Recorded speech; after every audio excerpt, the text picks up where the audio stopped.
All right, and welcome back to the First Team Fantasy Podcast.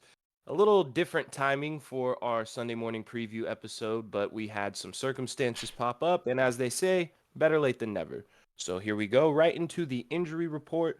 We have, starting with the quarterback, CJ Stroud is out with a concussion against the Titans this week. Geno Smith will be questionable for Monday night's game against the Eagles, as will Jalen Hurts with an illness. So we might see two backup quarterbacks in that game. On to the running backs. Devon Achane will be playing in this one after being questionable all week. Brian Robinson will be out in this game, as will Ramondre Stevenson. Isaiah Pacheco in that game against Ramondre Stevenson will also be missing. Another battle of the backups. Aaron Jones is questionable against the Buccaneers today, while A.J. Dillon will be missing this game with a broken thumb. Jamal Williams is questionable and Kendre Miller is out, so very well could be another big Alvin Kamara game. Elijah Mitchell will also be missing, so won't see him vulturing any touchdowns from Christian McCaffrey this week. Tyreek Hill for the Dolphins, probably the biggest one of all, will be missing this game. So make your pivots immediately. Yeah. Another huge one is Chris Olave will also be missing. Same with Nico Collins. So those are three huge ones to be missing in the first week for a lot of people of fantasy playoffs. So good luck with that. DJ Moore is questionable. Brandon Cooks is questionable. Chris Godwin, Devontae Parker, Juju Smith, Demario Douglas are all questionable. Christian Watson is doubtful. And Rashid Shaheed is off the injury report. Marquise Brown is questionable. Noah Brown is questionable. Tutu Atwell is questionable. Michael Wilson. Nick Westbrook. Nick Westbrook Akine, I apologize.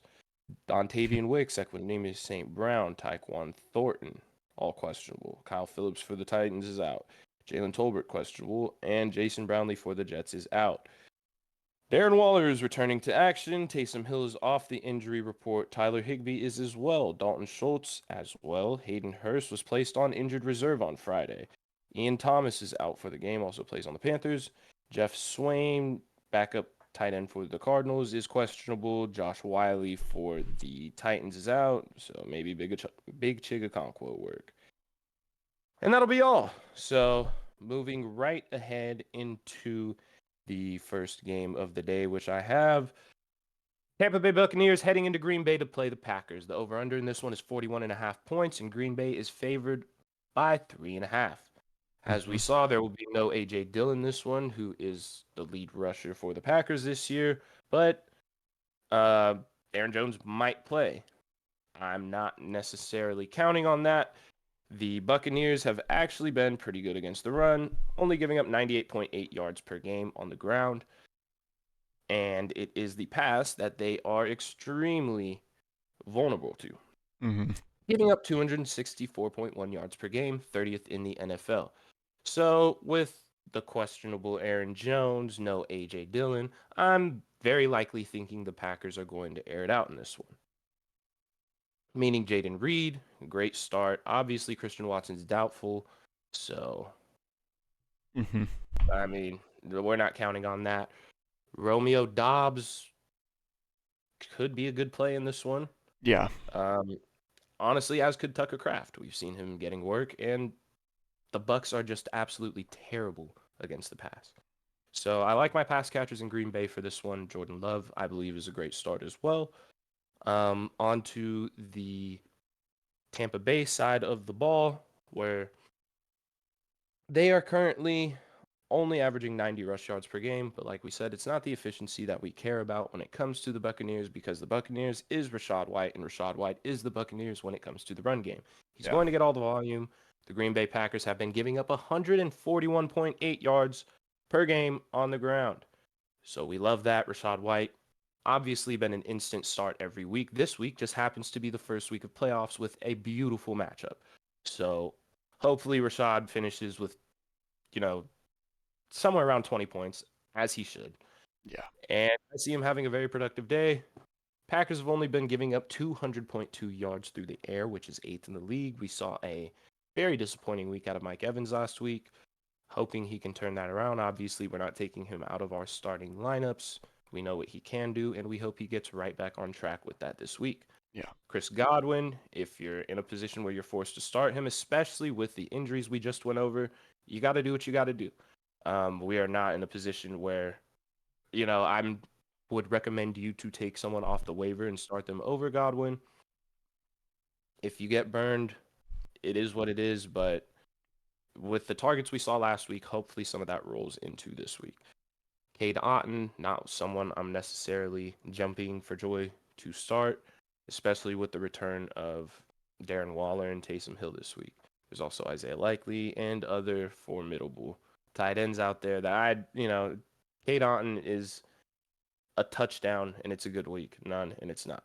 Mm-hmm. So, and with that, I'll hand it over to you, Derek, for your first game because that is all I have for this one. Yeah, and my first game is what I assume will be a fairly ugly one. It's the Texans at the Titans. The Titans' defense is not the greatest by any means. They're 22nd against the pass, giving up 229 yards a game, 14th against the run, giving up 110 yards a game. Fortunately for them, CJ Stroud will miss this game with a concussion, and Nico Collins is out as well. We obviously know the Tank Dell injury, so it's going to be Case Keenum, not Davis Mills. It will be Case Keenum, with Devin Singletary as the lead back, Noah Brown as the lead receiver, and Dalton Schultz making his return. I don't know how much this offense is going to generate. I don't feel comfortable starting Noah Brown after we've seen him have Went 0 for some 5 last week. Yeah, and I just don't know how much Case Keenum is going to really be able to air the ball out. Dalton Schultz has had some good weeks, with CJ Stroud. There's just not too many risks I'm willing to take with the Texans offense this week. I guess Devin Singletary is the guy I'm most interested in, but even then, I genuinely don't know how productive this Texans offense will be. The Titans have shown that they can make games ugly and hold opponents. And it might be one of those weeks. I think if you've been using Devin Singletary kind of religiously up to this point for the past few weeks, I don't think now is the time to turn back. Yeah. I think now, especially, I feel a bit stronger about it just because, they're going to have to lean on the run and they're going to very likely, as we say, with a backup quarterback, probably a lot of targets to the running back, probably a lot of targets to the tight end. Yeah. Again, yeah, I agree because Singletary's pulled in multiple double-digit weeks as of recent. Just be cautious and be ready for a range of outcomes that could happen in this one. And the Titans won't lie. Yeah, the Titans side of the ball's a lot easier in my opinion. We're starting Derrick Henry, we're starting DeAndre Hopkins. Derrick Henry he's rushed for 2 touchdowns in each of the last 3 games. So he has 6 touchdowns in 3 games. But that's Derrick Henry. You give it to him at the goal line, you get down there, he'll get it in for you. But yeah, I like him in D-Hop. Chikakonkwo is an interesting one because he is used in that offense, but again, it's the week of playoffs. If you're a top 4 team playing in the playoffs, you probably have a tight end you've been rolling with, a David Njoku, an Ingram, a Hawkinson, whatever the tight end may be. Even Isaiah Likely, I like a lot. He was actually very involved last week. But I don't hate the Chikakonkwo. I just think, again, he's not going to completely burn you, but he's not going to have a winning week for a tight end. I don't think in this one. Yeah. I do like Nick Folk. He's not going to put up Sam Laporta numbers. No. But again, I do like Nick Folk in this one. I think he's going to have opportunities to kick field goals. But that is all I had. All right. Well, I will take it into our next matchup, which is the Kansas City Chiefs heading into New England. Over under in this one is 39.5 points, and the Chiefs are favored by 9. As we said, we will be without both starting running backs in this game. It did not seem to affect the Patriots too much last week, as we saw a pretty incredible week out of Zeke. Got more than 20 rushing attempts. I think he's a pretty good start. But this time I'll start with the Kansas City Chiefs because we're missing Isaiah Pacheco. And as we saw last week, that's a big part of their offense. They're not going to be anywhere near the same level of efficiency with McKinnon and Clyde Edwards-Helaire on the ground. And unfortunately for them this week, they're going up against a Patriots run defense that is only giving up 88.2 yards on the ground per week. That's third in the league. I'm really not. If you had Isaiah Pacheco and you were thinking about maybe pivoting to Edwards-Helaire, we saw a pretty even split out of the two backs last week, with McKinnon getting in for the touchdown, actually. So it's kind of rough. I think it'll be split fairly evenly again. And it's just a matter of choosing the right one, which in that case, I don't want a part of because it's basically 50-50 at that point. And with no real consistent option Mm-hmm. at that point, I'm completely staying away from it. But the Chiefs will be the Chiefs. They're still passing for 253.5 yards per game, which is sixth in the league. I think you still roll Mahomes. You can't go away from him at this time. Mm-hmm. The Patriots defense has been good, giving up 218.8 yards through the air, 14th in the league, despite losing Christian Gonzalez and Matt Judon, which was obviously their best pass rusher and cornerback. They're still in the top half defending the pass. Despite that, you're still Rashee Rice, Patty Mahomes, Travis Kelce, Mm-hmm. still rolling with them, still rolling them out.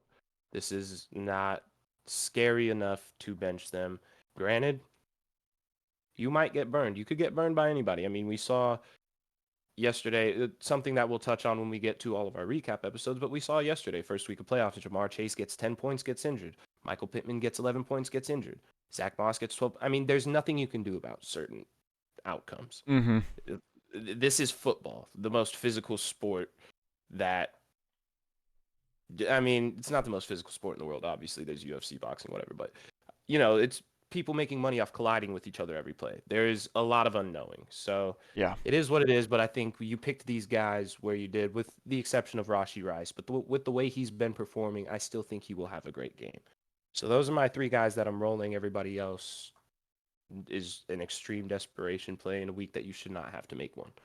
So, except for Harrison Butker, obviously. Yeah. And if you want to roll the Chiefs defense, I don't hate that at all. Yeah. But moving on to the Patriots side of the ball, we saw them score 21 points in the first half last week, which was incredibly surprising for them, given the fact that they are scoring 13 points per week, dead last in the NFL. Up until that point, they had only scored 13 points in the previous 3 weeks. Yeah. So shouts out to them. Will that continue this week against a very tough Chiefs defense? I don't know. Chiefs defense are giving up 114.9 yards on the ground per game, which is 20th in the NFL. And if anything, I think that's good for Zeke. So like I said, I think Zeke's a good start. We saw Demario Douglas I said he's questionable. He's off the injury report, so he will be back.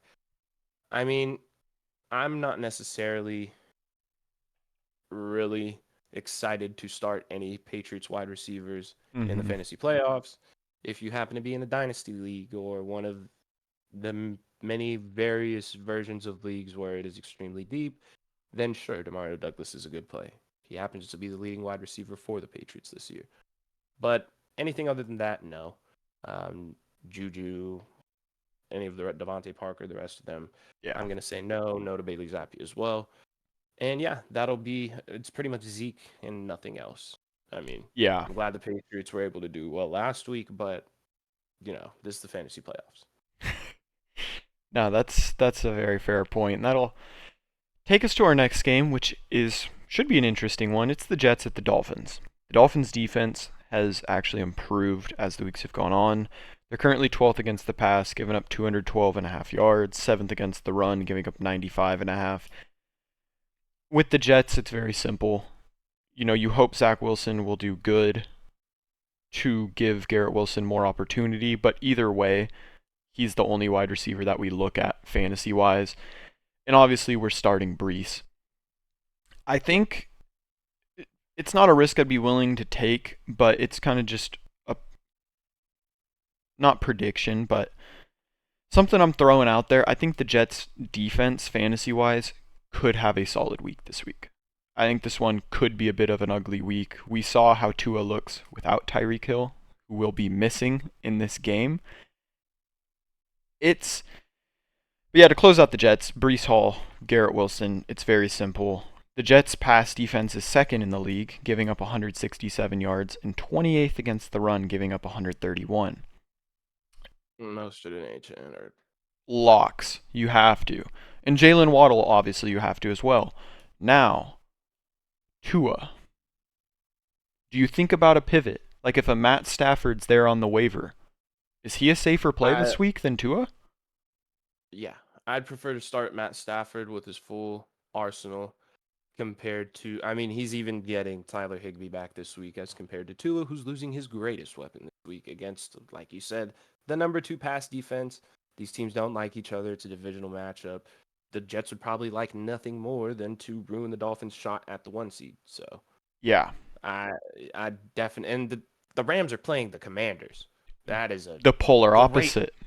That's a huge plus matchup for them. So yeah, I'm definitely making that pivot to Stafford. If Stafford's not a, no, I mean, Were you gonna say Jordan Love? Jordan Love definitely. I was gonna say maybe even Joe Flacco. Dude, it's something to think about. It is something to think about. Yeah. The Chicago Bears, aside from playing the Detroit Lions, have been horrendous against the pass. But yeah, it's just things to think about. I do not like the Tua start this week in that 18 league that we were in. I made the pivot from Tua to Lamar. I mean, no, but I feel it. I 100% agree with you. Because I'd had Tua all year up until this point, but it was like once Reek went out, it's like, all right, Tua, you're going too, dog. I'm not staking my guillotine team on Tua against the Jets without Reek. Yeah. But yeah. But that's really all I had. You're not really considering anyone else on the Dolphins. I think this could be a low-scoring game, and if points are scored for the Dolphins, more than likely it's going to be your running backs. Yeah, it'll probably be through Mostert and Achane. Yeah. So if you're a betting man, take the anytime touchdown for one of those two. Yeah. But on to our next game, since we are short on time, we have Chicago at Cleveland. The over-under is 37 in this one, and Cleveland's favored by 3. No surprise with them being the home team, but thought there might be a little more separation there with how the Browns have been playing. Now, Chicago is currently scoring 20.8 points per game, only averaging 186.2 through the air, but 138 on the ground. They've been very good running the ball. That happens when your quarterback is Justin Fields. Yeah. Now, we have seen them go from pretty much not knowing who their running back 1 was going to be to it apparently being Deontay Foreman. In a week where they're playing the Cleveland Browns, who, yeah, they're right now 11th in the league, giving up 103.3 rush yards per game. Still very tough. Still one of the best defenses in the league. Not necessarily excited to throw Deontay Foreman out there. That is kind of a rough matchup. But in the case of DJ Moore and Justin Fields, you're looking at the number 1 pass defense in the league. Cleveland's only giving up 159.7 yards. That be so, I mean, this is a connection that has been week winning. Yeah. I don't think you could take DJ Moore out of your lineup just because it's a tough matchup. That is going to be the guy that they're forcing the ball to. And I mean, hell, at this point, as far as Justin Fields knows, he's playing for his position. Yeah. Yes. I think Justin Fields is a good start. It is going to be tough. He might have interceptions, but I think he could pick up at least 50 yards on the ground. I think he will do enough. I think he'll have at least 20 points. That might be looking back at this on tomorrow on Monday and kicking myself, but it's hard for me to remove myself from the flames with Justin Fields right now. He's been solid, and solid is what we have needed in a year of a lot of inconsistency. Mm-hmm. So those are my two for the Bears. Cole Kmet, it's just tough because with him, I feel like he could very easily get written out of the. Mm-hmm. Or he could get 6 catches for 50 yards and give you an 11-point week. But it's the He's playoffs. one, like Do I we said, take that risk? it's the inconsistencies. Yeah. So I mean, Yeah. if Komet is your guy, you've been rolling with Komet, roll Komet. I wouldn't decide to make that pivot option to switch to him this week, though. If Yeah. you know what I mean.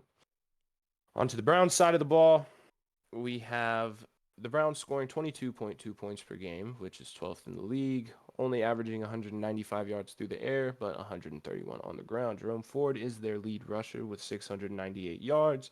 I think he's a good start in this game. Um, Joe Flacco will obviously be the quarterback. Shouts out to him. Unfortunately, he's on the Browns. The Bears are only giving up 83.2 or 83.7 rush yards per game, which is second in the league. Mm-hmm. Regardless, still starting Jerome Ford. I think he should get enough through the air out of the backfield. And with his 10, 11 carries, should probably be able to get enough yardage, to at least have a decent day. I mean, I Yeah. trust him enough to get me 10, 11, 12 points as he has been through the past weeks. Amari Cooper, I think, is a good start. The Bears are giving up 230.8 pass yards per game, which is 23rd in the league. I mean, we've seen the connection when Amari Cooper's out there with Joe Flacco. It's good. He throws him the ball. Mm-hmm. I think it's a great start, as is David Njoku. I mean, David Njoku is one we probably don't have to talk about with how well he's done with Joe Flacco outside of the, Harrison Bryant experience, which obviously is not something that'll probably return. Yeah. But yeah, David Njoku should be a great start.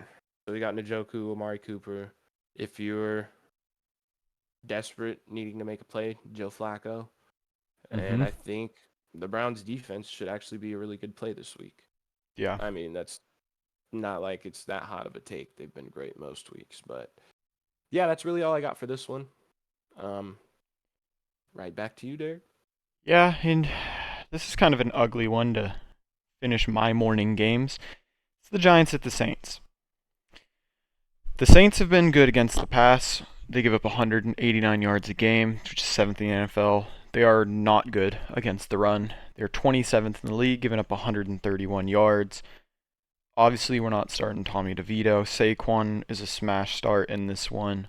Again, the Saints are not good against the run. If the Giants do find success, it is going to be led by Saquon's ability to run the ball efficiently. Look at the wide receiver Praying room. for a 20 carry game. And it should be. It should be. I don't think they're going to be able to pass it too efficiently. They don't have a solid wide receiver one. Not even close. Like you have Wandale Robinson, Slayton, Jalen Hyatt, Shepard. You can go down the list. I'm not starting any of them. To make things interesting for the fantasy playoffs, Darren Waller has decided to make his return. I assume if you had him on your lineup, you've obviously pivoted to someone else in a somewhat long-term basis, whether that's Jake Ferguson or a Trey McBride. You were able to snag Isaiah Likely when Mark Andrews went out. I'm rolling one of those young tight ends that I know is involved and has stayed on I'd the even field go Taysom consistently. Hill in the same game. Absolutely. Absolutely, I would. Darren Waller's missed a lot of time. It's fantasy playoffs. It is not the time to throw him back in on a Saints defense that is very good against the pass. That is like their strong suit is against the pass. Tommy DeVito has had good games, but it's still Tommy DeVito. No, it's not like he's coming back to Mahomes or one of these top quarterbacks as his return is made. So, yeah, I'm staying away from the Darren Waller start. I just don't want to take that risk with the season on the line. And then obviously not the Giants defense or kicker. And for the Saints, they're missing their top 3 wide receivers. Olave is out with the And their ankle right injury. tackle. Yeah. So Ram checks out. for the Saints, The only two, I mean, Alvin Kamara is an obvious start, and in this one, I think Taysom Hill is an obvious start as well. I was just looking. Taysom's been double digits 5 of the past 7 weeks, and for a tight end, and a lot of those double digits were like 16 to 20. So Taysom Hill's just a guy you have to roll. Um, I think You mean Groupie. A.T. Perry's not an auto start? At this point, I might rather start Lynn Bowden than A.T. Perry. It's just, yeah, no, it's a very simple one for me. Taysom Hill and Kamara, and then Saquon is really it. I want to say the Saints defense I like. The only issue I see with it is, I mean, their defense could be solid, but also I don't think the Saints offense is going to be able to generate a whole bunch without now Olave too. It's just, there's nothing to be scared of in the Saints wide receiver room. The same with the Giants. Honestly, this week I think the Giants wide receiver room may have more talent than the Saints in this game. Well, yeah, I mean, by default, They're just decimated. yeah, yeah. But that's all I had. Nick said he still doesn't know what a taxi squad is. That's insane. Um, on to my final game of the week, which somehow I feel like always comes down to an NFC South matchup. We got the Atlanta Falcons at the Carolina Panthers. Over under in this one's 32. The Falcons are favored by 3. Um, this one I feel like is pretty cut and dry. For the Falcons, you're starting Bijan. I think you're starting Drake London, despite the fact that the Panthers are third in the league against the pass, giving up 175.4 points per game. That being said, Drake London's really the only receiving threat. So Mm-hmm. should they be in a position where they need to throw the ball, probably going to be to him. And as we saw last week, he's pretty damn good at what he does. Yeah. Uh, Kyle Pitts, yeah, I'm not really, jumping to No. roll in a week like this against a team like this where they're probably going to be running the ball a whole lot. Tyler Algier will probably even get like 8, 9, maybe 10 carries. Mm-hmm. Wouldn't be surprised if Cordarrelle Patterson got some work as well, and Desmond to get his rushes in. So it's probably going to be high volume rushing, not that much passing. I'd probably throw the ball 22, 23 times. Yeah. So, like I said, we know who we're starting for Atlanta, and that is Bijan. That is Drake London. If you want to roll the dice on an Algier, on a Jonnu Smith, the Kyle Pitts, by all means, more power to you. I think the Falcons' defense should be a decent start, and Yeah. Young Wei Koo should be a good start as well. On the Panthers side of the ball, where things are fairly abysmal. Um, only scoring 15.2 points per game, 165.7 through the air, and 104.3 on the ground. Two of them being bottom 3 in the league in the categories, and one of them rushing yards being bottom half, which is the best that they're at. Um, Chuba Hubbard has been their lead rusher. He's been pretty good. I think with the amount of volume that he'll get, he should be a decent start. And it's not like the Falcons are crazy against the run. They're pretty dead center in the middle of the league, giving up 110.9 yards on the ground, with the Panthers only rushing for 104.3 per game. And we see what Chuba's been doing. That kind of is right up his alley. I Yeah. think he'll perform as he has been, somewhere between 10 and 20 points, which is a large. Yeah, but we just don't know what the Panthers are going to do on any given week. That's So, true. well, aside from lose, just in what kind of fashion, if they want to make it close this week or not, we don't know. Yeah. So, I see a double-digit week out of Chuba Hubbard, though. And aside from him, I mean, Adam Thielen is a tough start. The Falcons are 9th in the league against the pass. So, I'm just going to go out on a limb and say if you need to flex Adam Thielen this week, go ahead. But aside from that, I think Chuba Hubbard is the only Panther that I feel comfortable starting. Yeah. And that will be it for our morning games. And we are going to cut the episode here before we get into our afternoon and night games. So we can hopefully get this out to you before these morning games start. So Stay tuned for our next episode, and we will be back with you guys. Thank you once again. Sir.